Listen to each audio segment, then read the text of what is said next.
বেকার tuition master, কলমে অমূল্য। মোবাইলের অ্যালার্মটা রোজই বাজে পড়ে 6টায়। আসলে 6টায় ঘুম থেকে ওঠার জন্য 15 মিনিট আগেই টাইম সেট করে রাখতাম।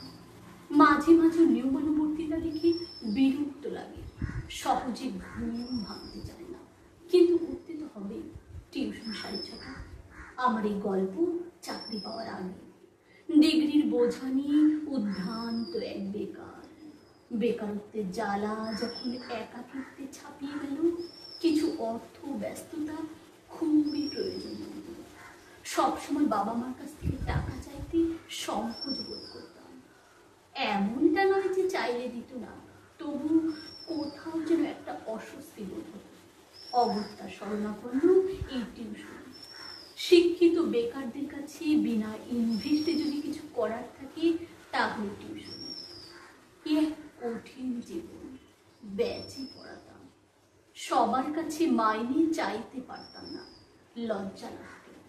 ফলে গোটা 15 করে ছাত্র পড়ালেও মাসে রেগুলার মাইনে দিত এই 6-7 জন।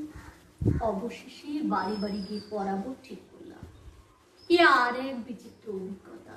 প্রতি বাড়িতে শুধু মাইনে কত নেবে জানতে চাইল।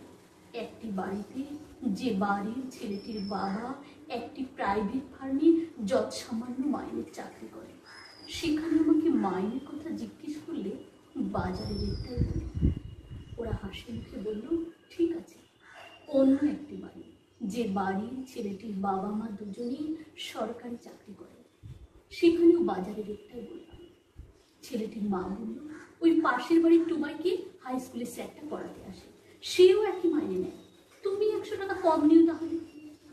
বুকে ব্যথা, মুখে হাসি নিয়ে বললাম, ঠিক আছে বৌদি, অসুবিধে নেই। সাইকেলটা নিয়ে বাড়ি আসতে আসতে বেশ কয়েকবার ভাবলাম, ওরা চাকরি করে বলে কি ওদের বেশি দাম? শুরু হলো আর এক নতুন জীবন। ওই বাড়ি থেকে এই বাড়ি, এই বাড়ি থেকে সেই বাড়ি। সেই সকাল 6টা থেকে সারা মাস অপেক্ষা করে থাকতাম কবে মাসটা শেষ হবে। মাস শেষ হলো। একজন মাইনের টাকা হাতে দিয়ে বলল, ওকে পরের বছর ইংলিশ মিডিয়ামে দেবো ভাবছি, ইংরেজিটা একটু ভালো করে করাবেন, কেমন? গদগদ হয়ে বললাম, ঠিক আছে বৌদি। মনে মনে ভাবলাম, সব দায়িত্ব বুঝি আমার ঘাড়ে। আবার কোথাও, মাস্টার, ছেলেটা বাড়িতে একদম পড়াশোনা করছে না, একটু দেখবেন তো। আচ্ছা ঠিক আছে। এইটুকু বুঝলাম, সামান্য মাইনের বিনিময়ে মনে হয় আমার মাথাটাই কিনে নিয়েছে।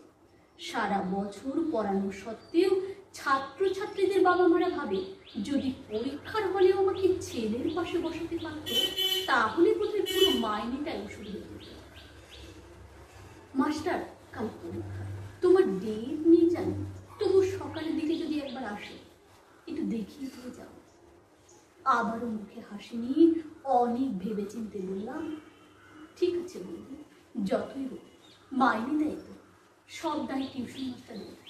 মাস্টার যদি একদিন 10 মিনিট আগে চলে যায়, ঘড়ির দিকে একবার তাকিয়ে নেয়, অথচ সারাদিন বাড়িতে টিভি, খেলা, আড্ডা নিয়ে ঘন্টার পর ঘন্টা কাটিয়ে দিচ্ছে, সেগুলো দেখার সময় বাবা মার থাকে না। মাস্টার যদি 10 মিনিট আগে চলে যায়, চক্ষু ছানা করা। আমাদের কি মাইনে দেয় যে?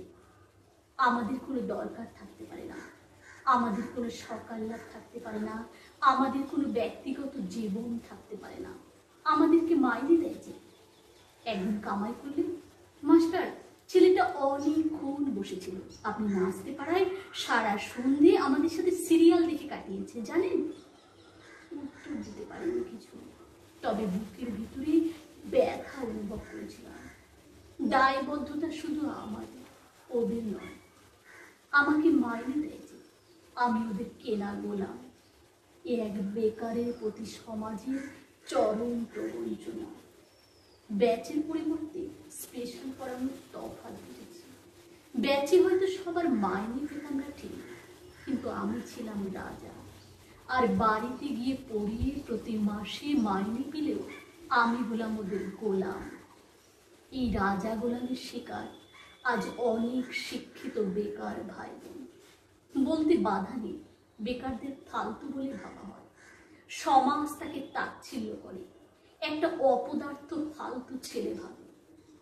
বেকার টিউশন মাস্টারের কোনো সম্মান নেই, লজ্জা নেই। বেকার টিউশন মাস্টারের কোনো জীবন নেই। যে টিউশন মাস্টার শীত গ্রীষ্ম বর্ষা উপেক্ষা করে দিনের পর দিন রানার মতো ছুটে চলেছে এ বাড়ি থেকে ও বাড়ি দায়িত্ব পালনের জন্য, বিনিময়ে মেলে মন্তব্য আর সামাজিক অবহেলা। এ জীবনে একটাই কথা, তোমাকে মাইনে দেওয়া হয়, সব দায়িত্ব তোমার।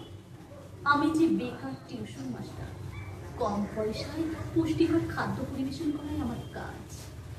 ডিগ্রির বোঝা থাকা এক বেকারের জীবন কেনে এরা অল্প দামে, আর ঘুষ দিয়ে বা টাকা দিয়ে সার্টিফিকেট বের করে বা চ্যানেল ধরে চাকরি পাওয়া ব্যক্তিদের তোষামত করতে জানে এই সমাজ। একই যোগ্যতায় একজন সরকারি শিক্ষক টিউশন পড়ালে সে হয় মহাপুরুষ বা সর্বজ্ঞানী, আর যোগ্যতা থাকা সত্ত্বেও চাকরি না পাওয়া এই বেকার ছেলেটা হয় অপদার্থ।